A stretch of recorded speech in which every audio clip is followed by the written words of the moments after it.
ท่านผู้ชมที่เคารพสำหรับสาธารณรัฐประชาธิปไตยประชาชนลาวได้ประกาศ 4 มาตรการหลัก เพื่อรับมือกับราคาน้ำมันแพงในกล่องประชุมพิเศษรัฐมนตรีพลังงานอาเซียนพิเศษรัฐมนตรีพลังงานอาเซียนจัดขึ้นในวันที่27 เมษายน 2026 โดยผ่านระบบออนไลน์ โดยการนำพาของท่านมาโนทองวงไซรองรัฐมนตรีกระทรวงอุตสาหกรรมและการค้า เป็นหัวหน้าคณะให้แก่สาธารณรัฐประชาธิปไตยประชาชนลาว มีท่านนางสันติสุขพิมพ์จันทร์เจ้าหน้าที่อาวุโส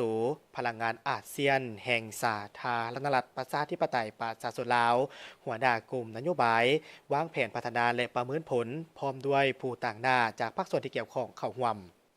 กองประชุมในครั้งนี้เพื่อเป็นการปรึกษาหารือร่วมกับบรรดาประเทศอาเซียนบวก3และคู่ร่วมพัฒนาต่อกับผลกระทบของสถานการณ์ในตะวันออกกลางต่อความมั่นคงทางด้านพลังงานในภาคพื้นซึ่งหลายประเทศสมาชิกอาเซียนได้ให้ความเห็นในขงเขตภาคพื้นอาซีตะวันออกเฉียงใต้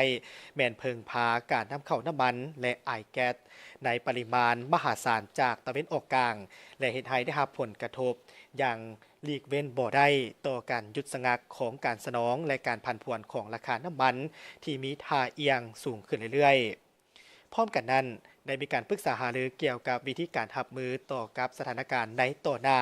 ซึ่งบรรดาประเทศสมาชิกอาเซียนก็ได้ปฏิบัติมาตรการและนโยบายโดยอิงใส่ท่าแหงทางด้านพลังงานของประเทศตนเช่นการกระจายซอกหาแหล่งน้ำมันเพิ่มการสำรองพลังงานการคุ้มครองราคาและอื่นๆในภาคพื้นและอาเซียน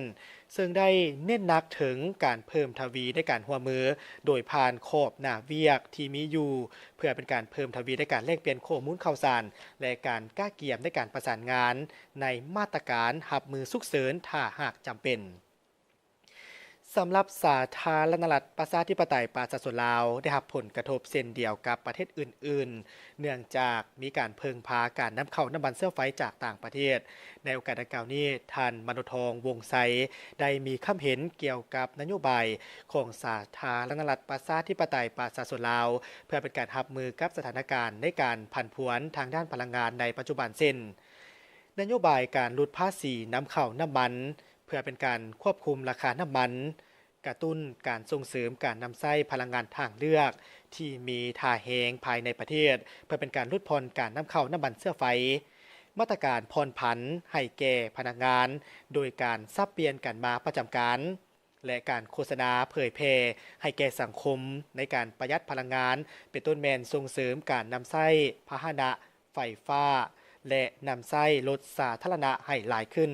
นอกจากนี้ยังเพิ่มทวีการร่วมมือในการเชื่อมโยงเชื่อมต่อพร้อมกันนั้นยังเป็นการเพิ่มทวีการร่วมมือในการเชื่อมต่อสายส่งพลังงานไฟฟ้าและศึกษากลไกต้องโซ่ของการสนองน้ำมันเสื้อไฟในภาคพื้น